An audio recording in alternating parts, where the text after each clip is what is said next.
Great. Hello, everybody. I'm Katie Asbester of Claret Press, and we're meeting tonight to talk with Pen Farthing, author of Operation Ark. Could I please ask, for those of you who are joining us right now, can you hear us all clearly? Could you just type in the little comment section that we can, if you can hear us? Can you see us? Is the technology coming through clearly? It might just be you and me, Katie. Maybe we're just going to talk to ourselves. Oh, good. Someone called Espray has said, yes, they can hear us. I'm very grateful for that. Yes, all good from Raymond. Hey, DJ's in there. She's doing a fundraiser for us next weekend on her fundraising page. I'm going up to Scarfell Pike. So hi, VJ. There's David. He's in. Tom, Greta. Nice. Wonderful. Good, because this is our very first Ask the Author event. So we're just not the first time. So welcome all of you. I'm so glad you're here. This is something I set up so that all of you can talk to your favorite authors, give your comments, questions, share your feelings about your favorite books.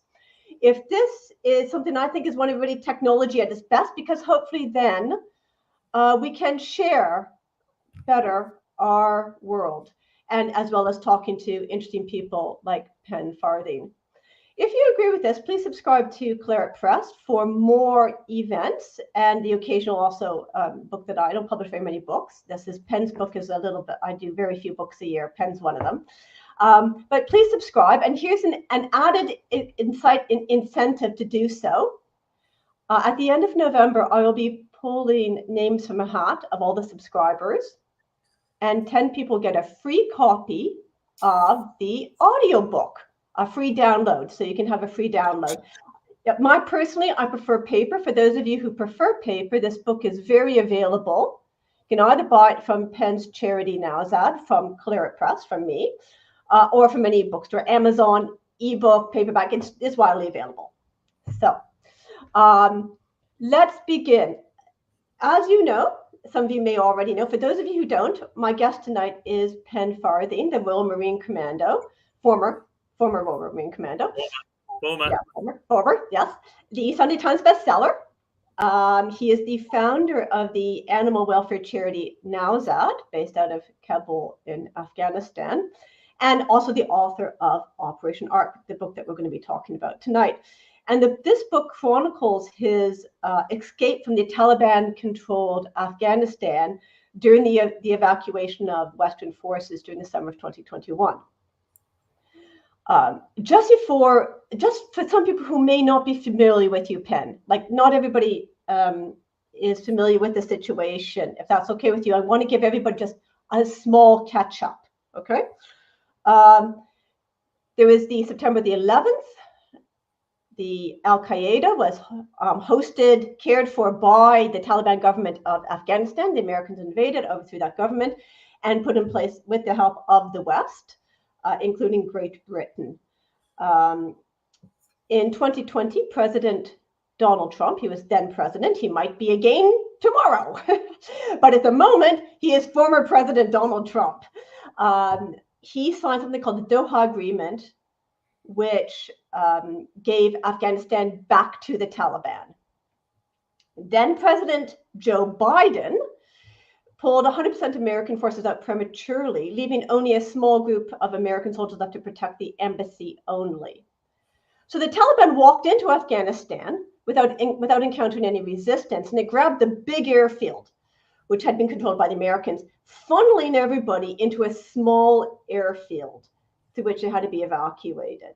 British citizens and the people, the Afghans would help them, either through the embassy or with British businesses, were given an exit visa and could access this Taliban-controlled airstrip.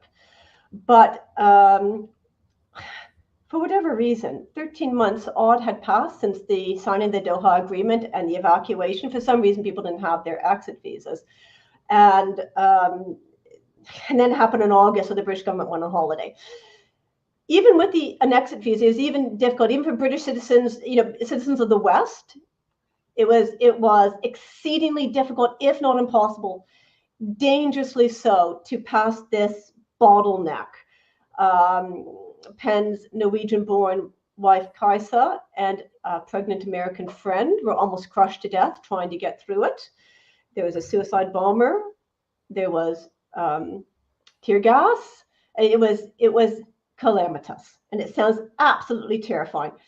I'm now going to turn to some questions because I'm sure people want to talk to you about this and share their feelings about it. But I first want to address a tweet that came in this afternoon when we were advertising this event. And it goes to this question at all times. In the process of getting Pen, in the process of getting his people out, was thrown under the wheels of a bus, as far as I'm concerned, by the British government, who accused him of giving preference to pets over people. So the tweet this afternoon when we were advertising this was, I'm just going to read it, and it's from @Turford1. This coming from a man who saved his dogs before his employees. So this is quite enraging, Pen. I don't know about you, but I'm already I get see red when I see these kinds of things. But I'm going to ask you if you can handle the rage. Did you put pets before people? Wow. Okay. There's a lot to unpack there. I mean, firstly, I want to say to everybody, thank you for joining us. I appreciate you all guys coming on and supporting us tonight, and especially Katie, because I've got to say a big shout out to Katie, because without her, there'd be no Operation Ark book, because my former publishers, although Katie did point out that I used to be, once upon a time, I was a Sunday Times bestseller. Those publishers all refused to publish this book. And I was quoted as being toxic. So they wouldn't publish it. But Katie, she stood up and said, yeah, okay, I'm going to give this a go.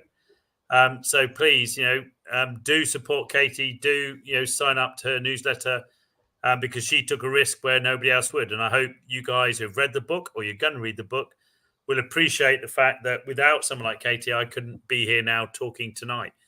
And to answer, Katie's question just now about Mr. Turford, that's what I'm going to call him, because he doesn't use his real name, as most people on Twitter don't, or X is called these days, who just publish complete rubbish. He's still going on about the pets over people tag, and that almost not only destroyed me personally, but almost destroyed our charity. And our charity has been there for for now nearly 17 years, 18 years, delivering animal welfare. Yet tweets like his and the media that just promoted it almost destroyed a charity that was only out to do good. We never had a political agenda. We never have.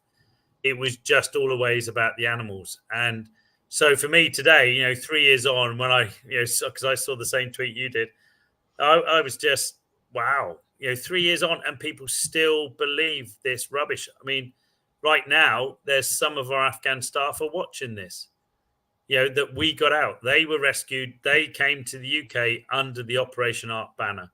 Yet we're still blacklisted, I guess. I don't know what else to say about the pets over people tag. And it couldn't be further from the truth. But like, I know me and Kate have talked quite often privately about, like the elections, especially the one that's happening today. The misinformation that is on social media today is horrendous. It's beyond horrendous. I just can't comprehend how some people will just believe the first thing they read because that's their direction of travel. They won't even look at anything else. They won't even consider that what they think may slightly be wrong or they've been misled. I find it horrendous. Can I just add to that, Pen? And I want to just highlight this comment from Sam Cox.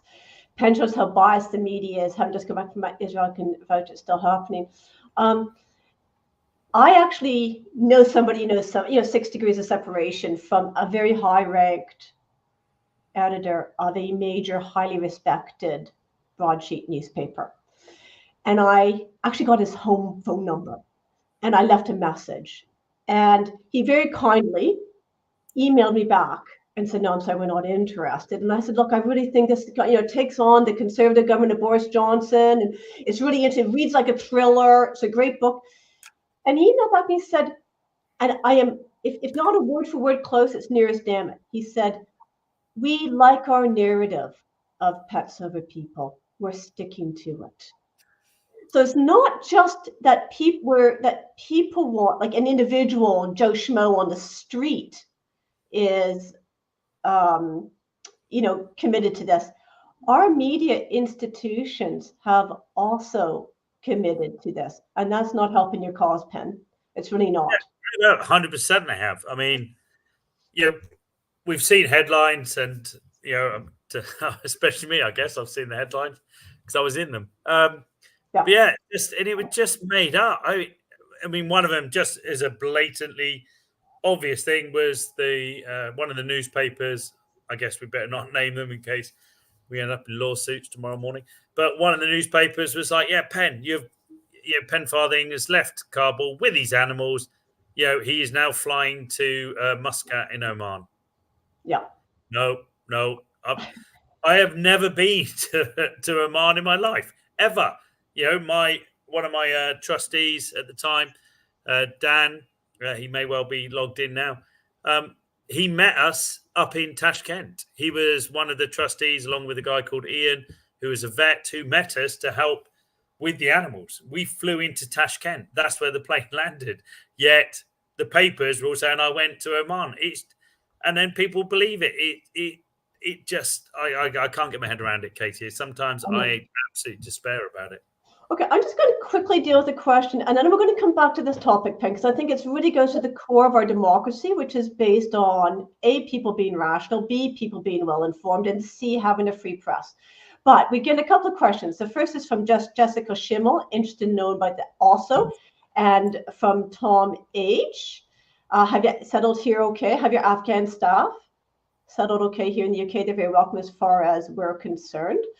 Can you give us everybody wants to know about how they're doing. How are they doing, your Afghan staff who have settled here? Okay, before I say how they're doing, I've got to point out, so in 3 years now, it's 3 years and what, I don't know, guess coming up to nearly 3.5 years, to be honest. Wow, time has flown. But not a single media outlet, so no mainstream news media outlet has ever done a story on our staff coming back. And to me, that says everything about the media today in the UK. Yeah.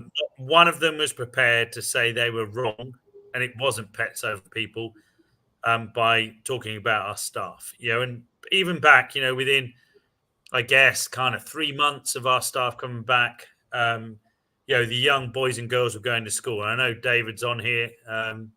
He's listening in, but one of our staff members, David, was going to the parents' night with the kids at the local schools down in Devon.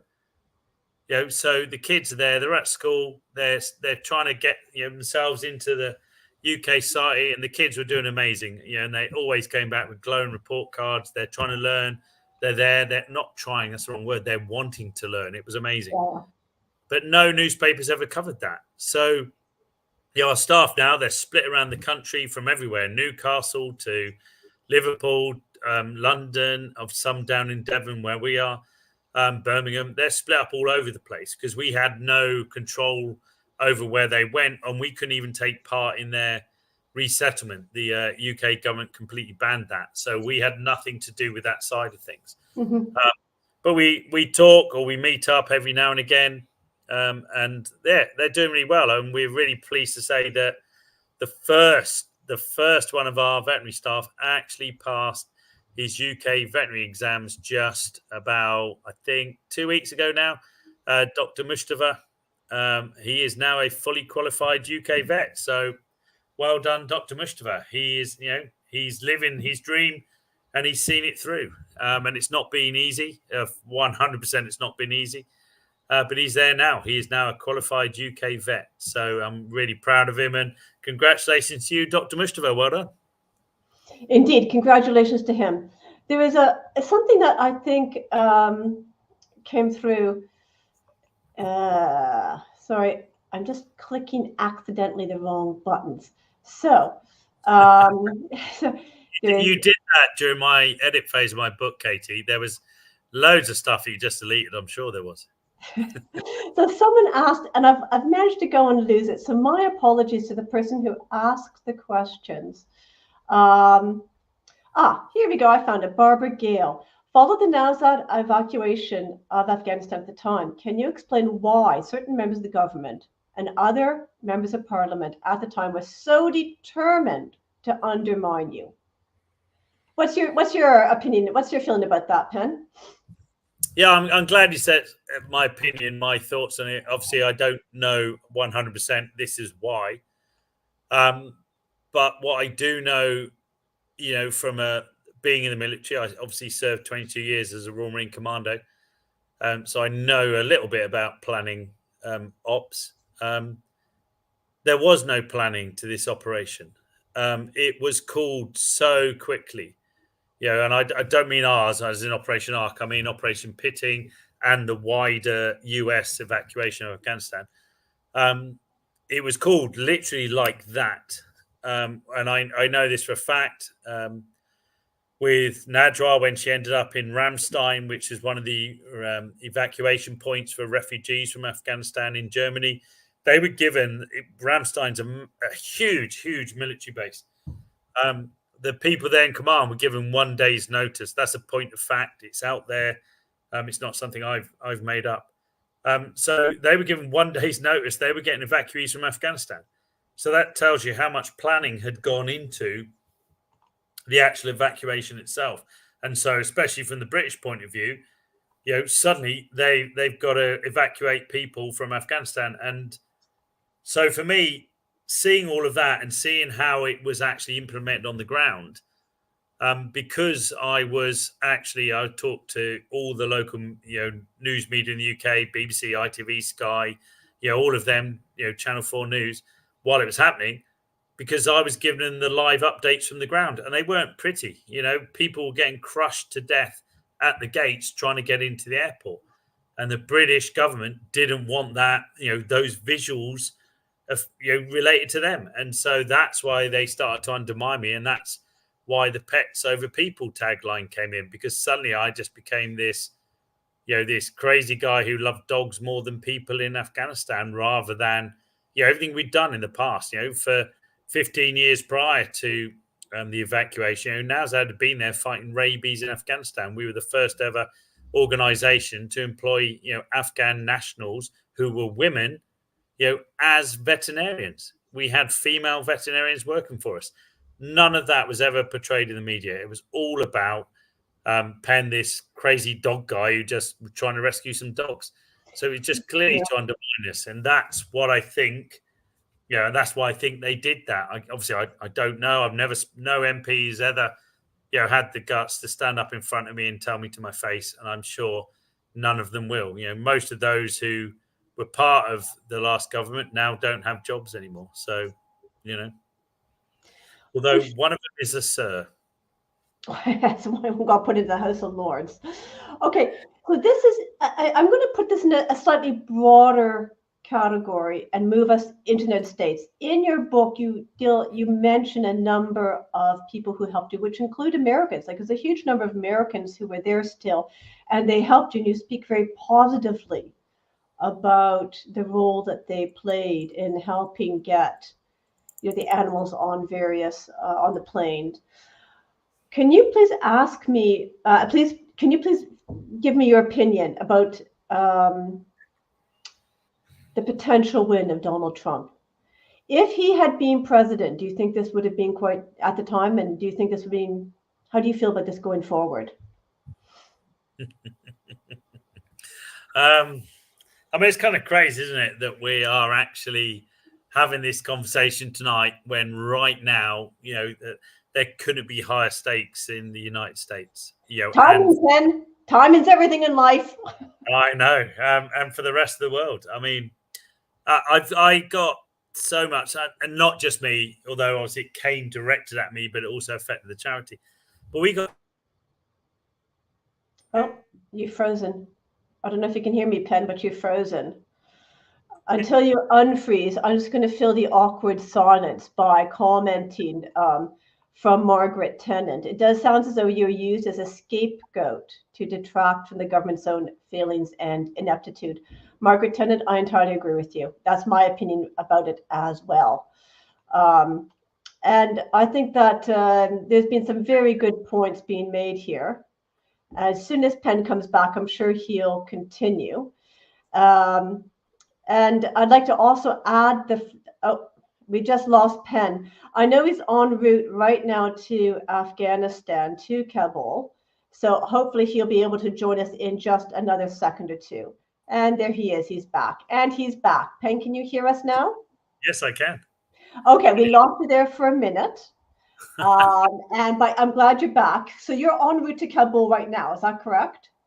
Yeah, that by the way, I've just been sat talking to the screen. That was some of my best work. Well, we just, in your absence, I have to say, Margaret Tennant said this. You missed this. It sounds as though you use as a scapegoat. And then someone said, I agree. MV said, I agree. Omar said, I agree. Allison also says agree. So there seems to be an agreement there. We are, whether you intended to or not, you were creating a counter narrative. And I personally am very concerned about our democracy being, at its core, being undermined and hollowed out. And one of the things that keeps our democracy still alive is the counter narrative that you and your followers are creating. And that counter narrative being what actually happened in Afghanistan under Operation Ark. So I actually just want to take a small moment. This is a small digression to say thank you to all of you for pushing out. And in the long run, you're not just helping Pen and Nowzad, you're helping all of us live in a better democracy, which I believe is rather essential to encounter the problems that we're going to be encountering. Can you just very briefly give us your opinion, though, about Donald Trump? Let's go back to that. We missed it, Pen. I'm sorry. I'm going to go conspiracy theory because as soon as I start talking about him, I froze. Yeah. And oh my God, he froze again. You know what? I'm with them. It is a conspiracy. Anne Rayner said the government picked the wrong man to be scapegoated. I agree on that. They absolutely did. And here's a very sweet message from Helen. I also have a dog who's terrified of fireworks. So Helen Seaman, I completely understand. And you have to go look after your doggy. I also just want to reference a couple of other people who have made comments I haven't had a chance to. I'm glad to see we've lost Pen again. Do you know what? I think he genuinely has a point. Every time he mentions Donald Trump, he gets cut off.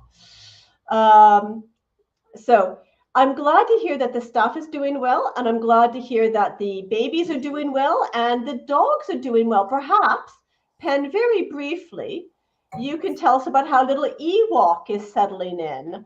And do you get any updates on the rehoused or rehomed animals that you brought over? Right, so you can hear me now, yes? Yeah, now that you're not talking about Trump, now we can hear you. Oh, you've said his name again. That's it. I'm gonna freeze you.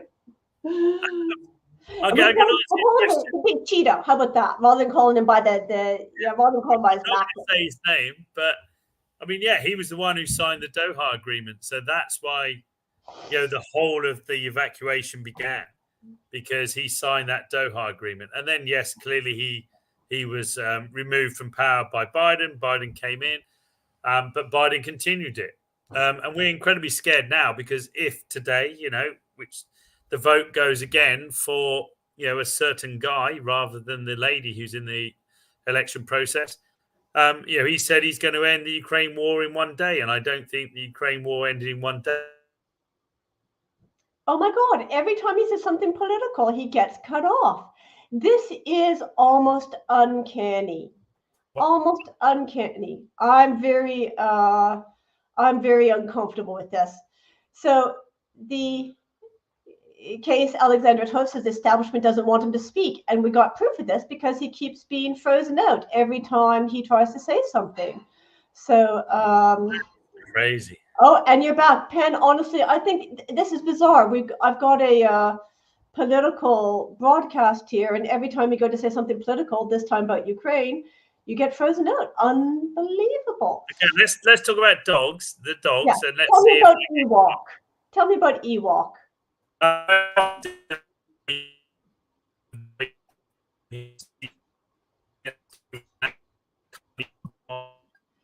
Pen, it's not working, fella. It's not working. This is a very good question, I think, from Susan Riley about what is going on today in Afghanistan and how it is. I know that you have gone back into Afghanistan. It's at the end of the book of Operation Ark about how you were invited back into Afghanistan because of course the animals, the dogs hunt in packs and attack small children as they're going to school. So the Taliban has actually invited Pen back to continue his work with Nowzad. But that's a very weird situation because, of course, Pen did actively fight the Taliban during the war when he was still a Royal Marine Commando. So I think that question that Susan Riley has asked, how do you cope with the Tyrian situation in Afghanistan, is a very, very good one. And I hope that we're going to get Pen back any second, I'm pretty sure. So I saw, and here's another one about Ewok. I saw Ewok at the book launch in London, and Pen told me then it was his last outing. He's getting too old, he's too frail, it takes him days to recuperate, so we may not ever see him again. And there you are. And Margaret Mags Sharp also says that Ewok is now in retirement, I believe. Yes, he is. I'm sorry, Pen. We come and go. I know this is crazy, right? I can do Zoom calls because I'm currently in Dubai. I'm about to leave Kabul tomorrow, and I can do Zoom calls all day and night here. No problem at all with this Wi-Fi. The second I do this chat with you and we start talking politics, then I'm... Okay, so let's not talk politics, okay, Big Brother? We're not going to talk about politics. Tell me about Kaisa. This is your former wife who the situation just broke her and it broke your marriage. And in this book, you do chronicle that and the fact that you possibly, Pen, and I say this with great affection, didn't handle the stress particularly well by having a little bit funny. No, I didn't. I mean, you don't have to apologize or anything for that at all. No, I didn't. Of course, no. I thought that was, my life. After I'd so many plans after Kabul, not because of the evacuation. We'd always planned on me kind of moving on and going to Norway with her. And I'm a mountaineering instructor. That's my passion, and I was going to go and do that in Norway alongside her. So I had this plan that was set. That wasn't something that was just dreamed up. And then after the evacuation, when yes, we were just non-stop in the press. I'm talking about me and the charity. It became something that was just something I couldn't cope with. It was all the time. Do you know Boris Johnson? Oh, you must know his wife. Oh, it's his wife who got the evacuation going. The charity commission just investigating us. You guys spent money on stuff you shouldn't have. We were like, what? Where's all this come from? We were part of a foreign select committee hearing. It became just so much because it never stopped. People think the evacuation, yes, was in August of 2021, but in the May of 2022, we were still all the time answering questions in the press. I mean, one headline said 300 Afghan homosexuals have died because of this man, and they had a picture of me. My picture was on the front page of the newspaper, saying that I evacuated pets over people. So I didn't take it well, and sadly, alcohol was the avenue I went down to kind of try and relieve that stress. And Kaisa was like, well, I guess I got promises of going climbing and and exploring the world. Instead, I'm just watching Pen explore a bottle. So that's why it happened. I'm so sorry, Pen. It's just heartbreaking to hear this. And I don't know how these politicians and newspapers, I don't know how they get up in the morning and look in the mirror. And are you in any contact now with Kais? Have been able to kind of forge a bridge and be friends again? I've never, since that text that I wrote about in the book where she said, I don't love you, I'm not coming back to England, I've never heard from her once in whatever it is now, 2.5 years. Not once. Oh, that's so honestly, today, I don't even know if she's still alive. I mean, I have no idea. I'm very sorry about that. I'm very sorry. I don't want people feeling sorry for me anymore. I mean, I've moved on. It's, it's life, isn't it? It's sadly one of those things that the situation at the time dictated. It took me a long time to process all of that, but now I have. It is what it is. So you've got to. Yeah, it is what it is. But you know what? I mean, I'm not disagreeing with Pen, but I tell you, when you get to be my age, you understand that there are exiting from a bad situation is a skill in and of itself. Like, bad things happen to good people, and a bad thing happened to her. And the way you negotiate your exit is an important strategy, and it's an important life skill. And we don't teach our children that life skill. But you see it in this situation where you don't leave your husband by texting him. I'm sorry, there's just that's not how you end marriage. And I've got to jump in a sec. I mean, because I couldn't talk to Kaisa because of I was just lost in the little black hole or big black hole that I was going down. I have no idea how she was feeling about it all. Remember, she was there as well, going through that evacuation. She had the organization she worked for, she was trying to get them out. So I have no idea. I mean, she could have been as stressed, as I was with all of it. I have absolutely no idea how she was feeling, and probably by the time I should have realized, I didn't. So okay, the fireworks are going off, everybody. My fireworks are going off, and he's agitated. So I just had to pull him onto my lap. So yeah, no, I know marriages are tricky things at all times, and you were obviously both under a high degree of stress, which doesn't, I think, it's impossible to imagine what the two of you must have gone through. Yeah, I mean, I don't sit here and hate her. I get it now, and she hasn't reached out, so I guess she was dealing with some stuff too, But I've looked back at life and gone, okay, I'm gonna. Okay, so that leads us right nicely into Rebecca Villiers' question. Pen, it's clear to me, at least, that you are bearing your soul in this book. What is it that you hope people take away from this book? Oh.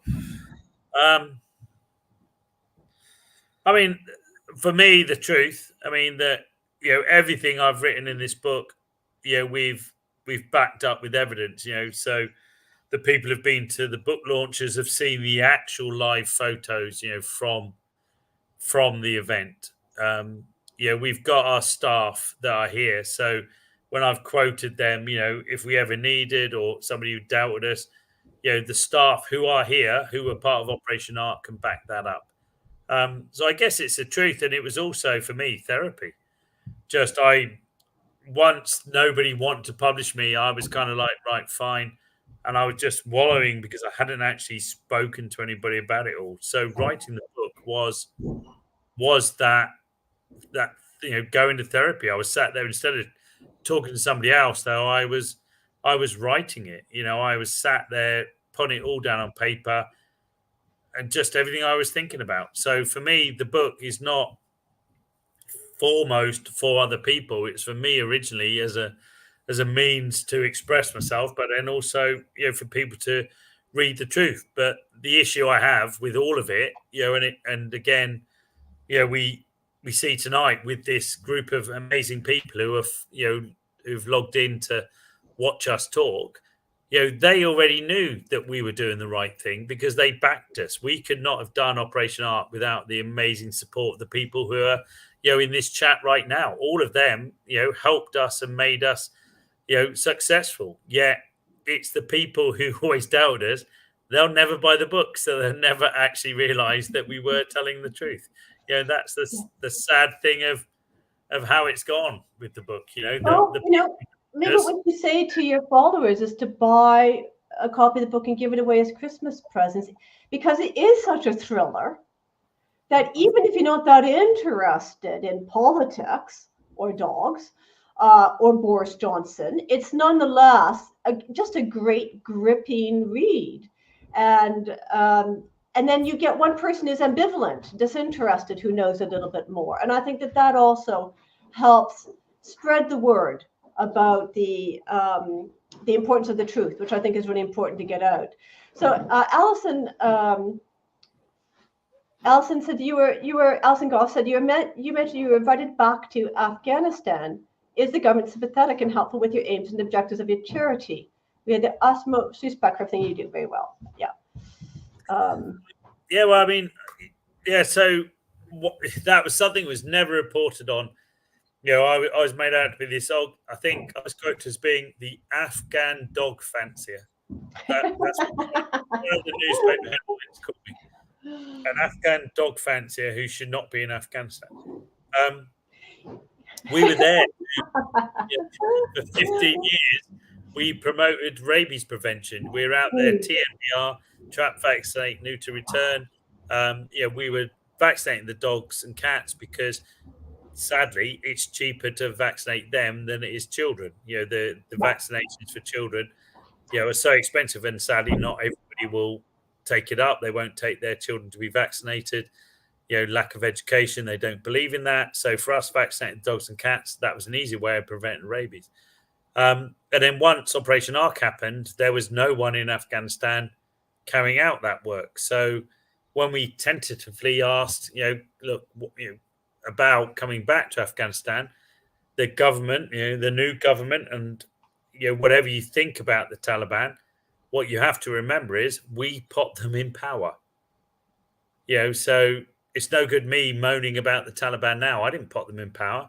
Western governments did. And so I have to deal with what we're presented with. And that is the government of the time at the moment. It's like everybody complaining about Labour. Well, Labour in power now. So we've got to deal with that for the next 5 years. Doesn't matter which way we vote.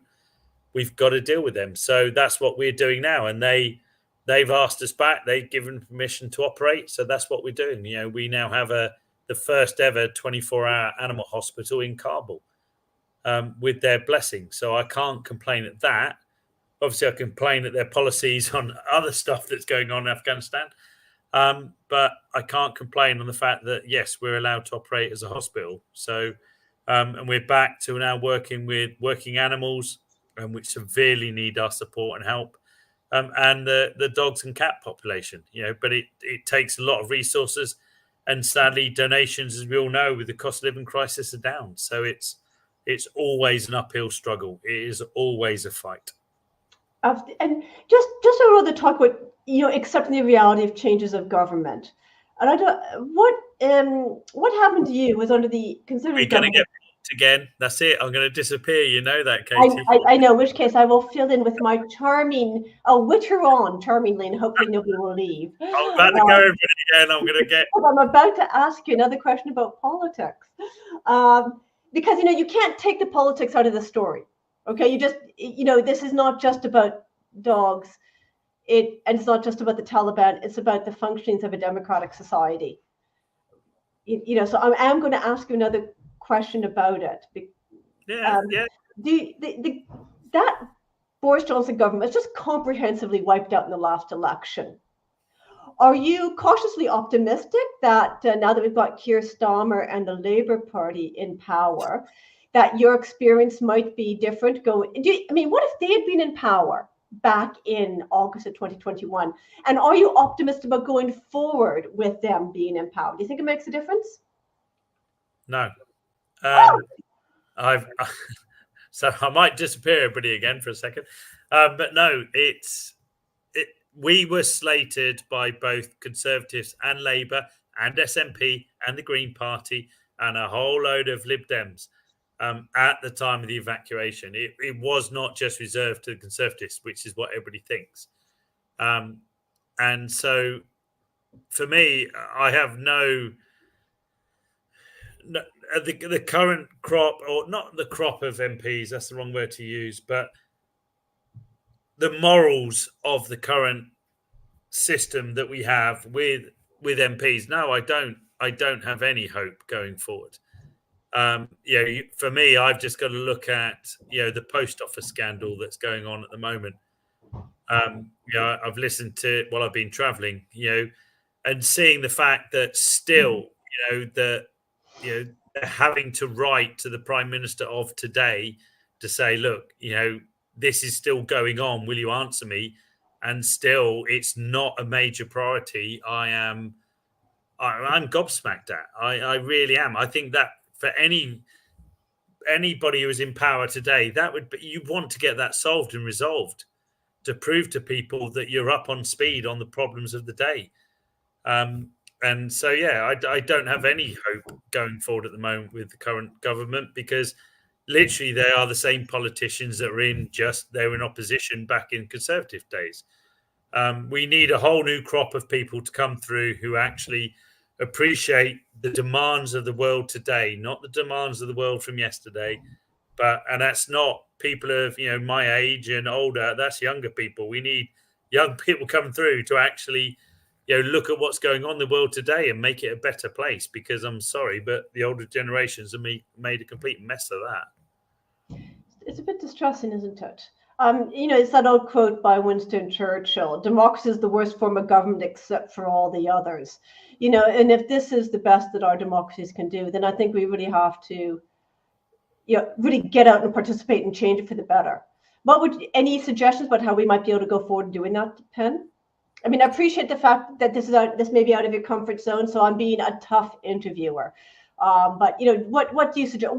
Just give us one way that you might recommend that we could go forward to make our democracy more viable for the future generations. I'm going to intervene just 1 second, because there's somebody just come up with the question there. How many seats did you offer on a plane? I think it was MV, but it's gone up my screen now, their question. But how many seats did you offer to the UK government, and then how many were taken up?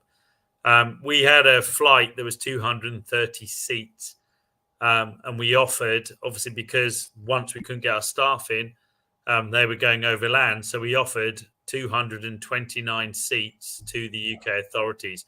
We have the WhatsApp messages to the Home Office. Amazing lady called Nina, who's part of the evacuation committee. She was sorting that out, and she's got the WhatsApp messages that she was dealing with the Home Office, saying, here are the seats, fill them. You've got them, they're yours. And we've got the messages coming back saying, no, we're not interested. So I just want to answer that, because I saw that come up. Yeah, that's a very good question. Thank you, MV, for asking it. And again, all the stuff is in the book. And I suppose that's why I keep going back to this. This is a kind of, it's very, very eye-opening, this book. I felt a bit like a boy in short trousers when I read. I thought, crikey, are you kidding me? It was very disappointing. And I have to say, I was also very disappointed to hear even the Green Party didn't support you. No, we were slated from all political classes, divisions, whatever you want to call it, during that process. And you just asked me, you said, what would I do to make it better in the UK?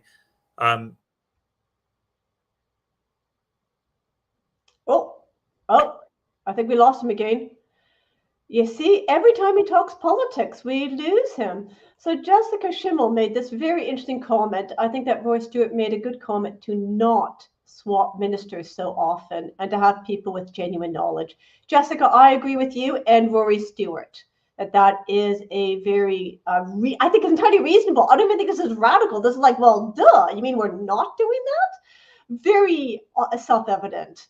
And there's some lovely, wonderful, heartwarming messages, like from Tom H. We, the public who follow Nowzad, always care what you did and do, never mind the politicians. Tom, you know what? I'm sorry, I'm going to give you a little bit of pushback on that. We don't have a choice about whether or not we follow the politicians, because kind of politics is we're like fish swimming in the water of politics. We do not have the luxury of ignoring what they do, unfortunately. There is that. And with greatest of respect, Tom, I've got dear friends who I think they'd be surprised if we told them who the Prime Minister of Great Britain is right now. but their lives are shaped and constrained and molded by the political reality in which we all live, whether they know who the Prime Minister is or not. And that's just a hard reality. Sam Cox has made this very interesting comment about the tension that is within social media. The public can hear the truth and put the pressure on the government and fund a plane, but also they promote lies. It both gives what it gives and it takes away. It's a very hard. I personally think we need to do more to protect our social media from the lying, because I don't think it's appropriate that a major, powerful platform. And this has been, I recently heard Yuval Noah Harari speak in his recent book, Nexus, about the ability of our social media to be better regulated so that we're not undermining our own democracy through the promulgation of lies. And this is another lovely quote from Raymond Ings. Very pleased that the RSPCA Fund accepted my recommendation to award Pen the outstanding contribution to animal welfare. Took me 3 years, but they got there in the end. Thank you, Raymond. Thank you very, very much for doing that. I think that it was 3 years of work well done. So I'm hugely, hugely appreciative of that. And Pen, I can see, is trying to come back on, and he keeps being blocked, which is honestly so peculiar. Julie Rysdale says, loved climbing Snowdon with Pen early this year to raise funds for Nowzad. You are my hero, heart. And hi to all my fellow Snowdon trackers. That's a lovely message, Julie. Thank you for doing that. I know that Nowzad, especially now that's going into Ukraine, is and trying to rescue animals in the appalling war there, is really searching for more funding to help rescue animals caught behind enemy lines there. And they go right into Russian territory, like Russian occupied territory. So, here's someone else. Ray, you'll be interested in this. Alison Goss. Yeah, Pen's award for outstanding contribution to animal welfare from the UK's RSPCA branch is a well-deserved endorsement. I couldn't agree with you more about that, Alison. So there's, I personally would like to hear more about the heavily negotiated reality of being in a charity where you go in and you work with the Taliban, whether you want to or not. You go into Russian-occupied Ukraine at considerable risk. And he does talk about that in Operation Ark, and this reality of negotiating, the pragmaticism that Pen Farthing has, and the Pen's trying to get back in. We're seeing, we just lost him again. I'm sorry. I know that Susan Riley has asked, are female staff able to work in Nowzad in Kabul? I know I've asked him that question, Susan, and the answer is, I'm afraid, no. Which is, where's the surprise? It's the Taliban. Nat says very kindly, it was on my bucket list to meet the amazing Nowzad team, and indeed, Mr. Pen Farthing is not disappointed. They're all the most amazing, passionate people. Well, they're certainly passionate. I've met a couple of them, and I got to tell you, they are pretty.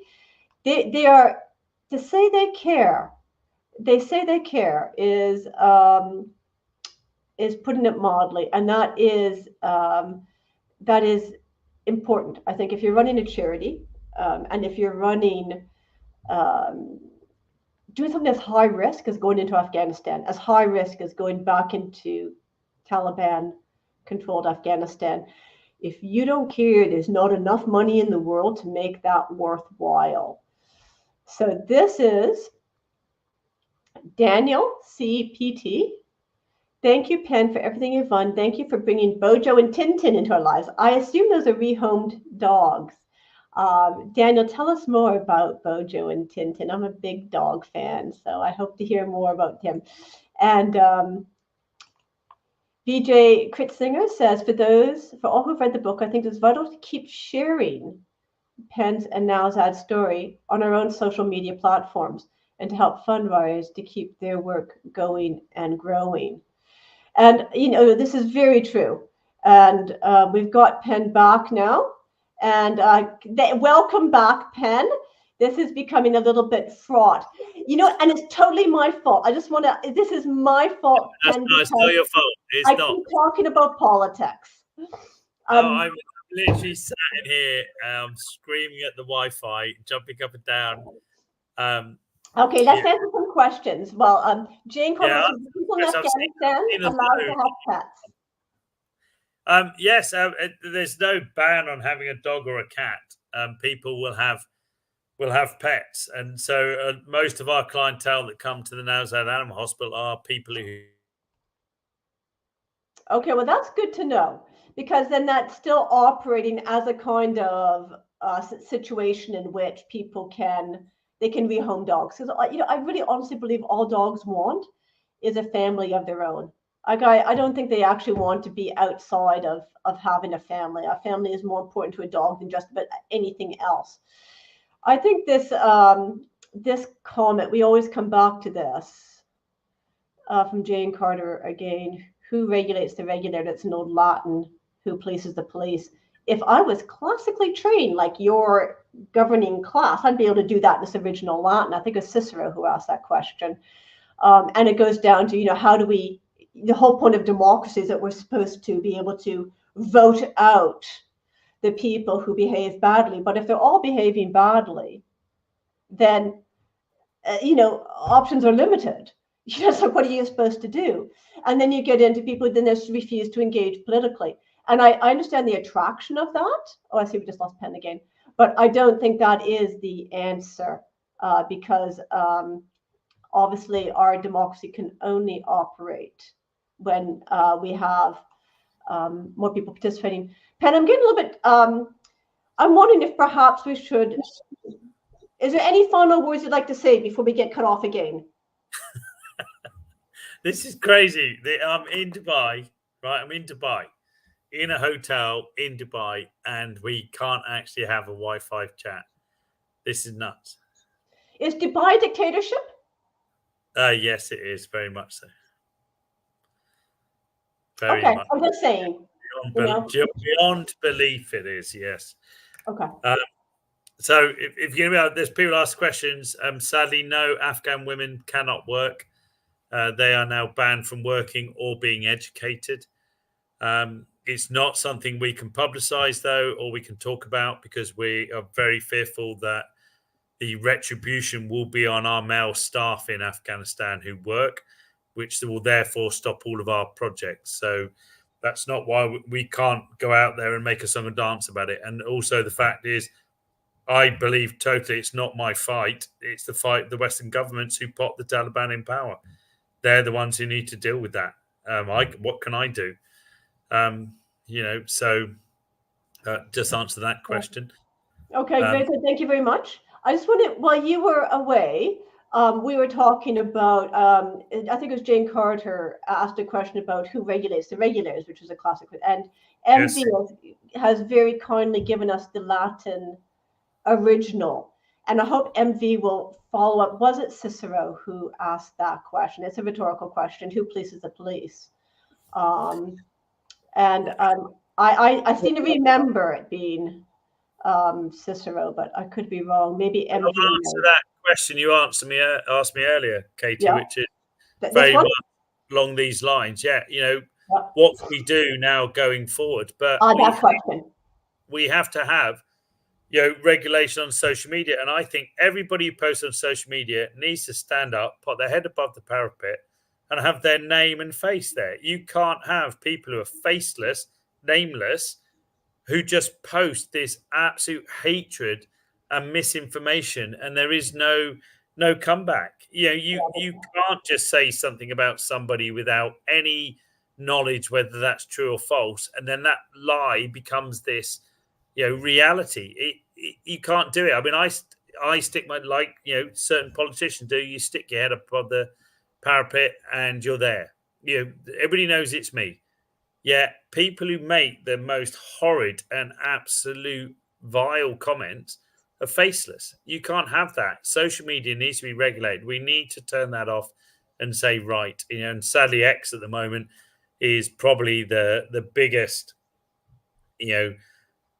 facilitator of that. With the stuff that I see posted, especially with this election today, it's absolutely horrid, absolutely horrid. So, and we've seen it with that one comment today, coming into this talk tonight, where somebody said, "Oh, you're the guy who rescued your pets over your staff." I mean, 3 years on, and that's what he still believes. No, yeah. Look, and I get personal stuff during Brexit. I had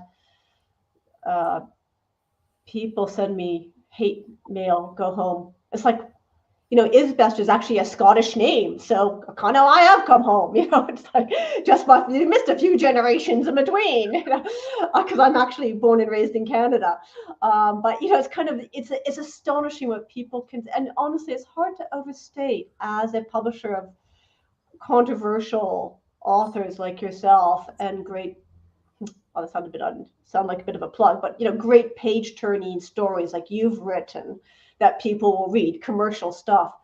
This kind of what people say to me, and it's not acceptable. It's just not acceptable. It's not, but we put up with it as a majority, as the people of the UK, and America and wherever. It's got to be moderated. You can't just have this hate that's allowed to freely, whether it be for what we've done, whether it be earlier on with the immigration system in the UK, whether it be if whatever, just a politician who has a view on something, as long as they're not spouting hate, you can't then allow people who are nameless and faceless to back that up. And I don't understand why in the UK we can't simply regulate that. Unless you want to put your face to an account, you don't have an account. To me, that's add to that. I'm just going to add to that. Twitter, and recently, this is not just Twitter, it's also Mark Zuckerberg of Facebook. They have an algorithm which pushes up the hatred. So more people see all the time. So it triggers more and more people. Yeah, and then they get their machine. So, it's not just that there you get a few nutcases coming out. It's that there's a whole complex piece of machinery making sure that you see nothing but hatred being spewed, nothing but lies being spewed, nothing but division being fostered. And that's got to stop. I don't know why we permit that. Oh my God, it has to. I mean, we were a prime example of that. Everybody who supported us, and I'm saying all the amazing people who are in these comments tonight, they support us. So, we're talking to the wrong people, because the people who in these comments already know that's a given. You can't have the hate and the lies that were put around and posted during Operation Ark. It's the people who actually sadly believe those, that hatred. They believe those falsities. They're the ones we need to be talking to. And you can't, because somebody said, I think, Operation Ark book needs more publicity. Well, you and me both know, Katie, we can't get the publicity because nobody will touch us. Certain newspapers said for us to promote this book, we'll have to admit we lied during Operation Ark. That was an email that myself and Katie got when we tried to promote this book. So that's what we're up against. The press is it's as corrupt and wrong as they come, sadly. Yeah, I agree. So we've only got a few minutes left. So I want to just wrap this up by reminding people, if they'd like a free audiobook of Operation Ark, if they don't already have an audiobook, to subscribe to Claret Press. And or just subscribe, because it's a great little publishing company. I don't send very many newsletters out, so I won't inundate you with newsletters, because I just don't have time to write them for no other reason. And do buy or give us presents, copies of this, to everybody you can for Christmas, because we have to create a counter narrative here. Like it's healthy for democracy. It's healthy it's the only way we're going to make our world a better place is if, as Pen suggests, we all stand up and put our heads above the parapet. And can I please finally say thank you so much to Pen Farthing, as always, for his commitment, his passion, his caring, his common decency, his thoughtfulness, and his openness to share his I hesitate to call it an adventure, this experience with all of us, from which we all benefit. And thank you as well to all of you who joined us.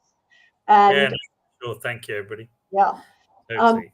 And in theory, if I have pressed the right button, this will be saved on the YouTube, the Claret Press YouTube channel, for people who missed it. By the way, Pen, I had a lovely lady from Scotland phone me this afternoon just before I quit work, asking me if this was saved on the YouTube channel. I said, in theory, yes. So, can you get this book into libraries? You know what I recommend? This is a question from Alison Wells. You guys go into your local libraries and ask them for it. They can bring it in. That's no problem at all. Okay, it's got excellent distribution. Just trot into your local libraries and you got it. I mean, I want to add, please, to everybody. We have no advertising. We really have tried, and all of the press, and all the mainstream. Like now, my Twitter or X, whatever you call it now, I lost my blue tick. So when Elon came in, he got rid of the blue tick. So my tweets only go out to the people who bother looking for them. So if you don't know about us and Nowzad, you won't see my tweet. So I've had people who've said, who I know, well, you've got a book out. And this is 3 months after you published the book, because they haven't seen my tweets or my posts. The same with our Facebook. So as Kate is saying there, if you can, please promote us. And we don't know what to do now to promote us, to get the book out there. We had so many amazing people donate during Operation Ark. I mean, one day we had 39,000 emails. So that should translate as literally we're selling at least, I guess. And by the way, I don't. The money all goes to the Nowzad organization, not me, to the charity. We should have at least half that many book sales. We don't. So it's because the book is not being promoted. It's not in any of the major bookstores in the UK. It's in some of the independents. Yeah. And it's on Amazon, and obviously, clearly, it's on the Nowzad charity book site. Yeah. There's about 1,000 copies out on bookshops. Again, indie, not so. Another good way to bring it in is not just to go into your local libraries and ask it if they could bring it in so you could read it, and then it's on the library shelves, which is a really good way. But also go into if you want to buy a copy, go into your local Waterstones. And ask to get your copy from that rather than Amazon, because Waterstones will then put it into their system, and really, and then maybe they'll put on a shelf, and the more shelves and Waterstones that it gets on, then more people who see it. Okay, so the final question is, I'm just going to, do you get money from the audiobook or from the book version? I get I put up all the money to create the book and the audiobook, the paperback, the ebook, and the audiobook. It's funded by Claret Press, and then Pen gets a royalty from that. So this is also a fundraiser for Nowzad. Yeah, so I'd like to clarify, when Kate says Pen, she means Nowzad. Yeah, I beg your pardon if I misspoke. I meant to say Nowzad. Everybody thinks I'm going to be sat on Barbados drinking my cocktails. Okay.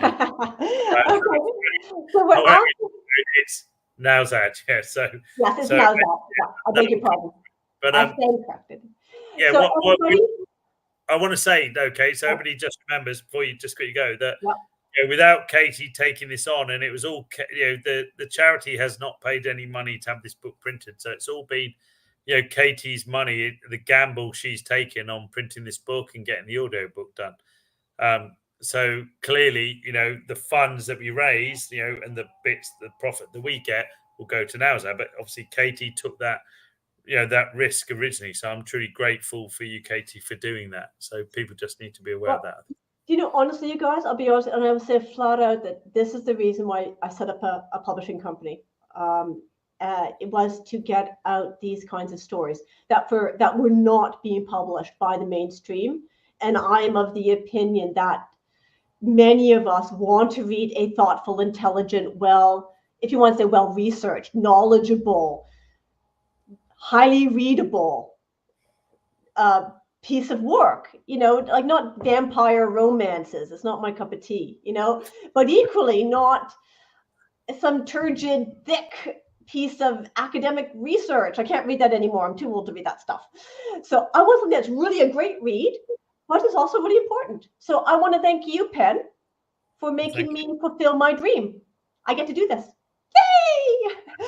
Okay, everybody, I'm signing us off, and I hope to see you next month when we talk to the former Labour Minister of State for Europe, another controversial character, Dennis McShane, and his book, Must Labour Always Lose?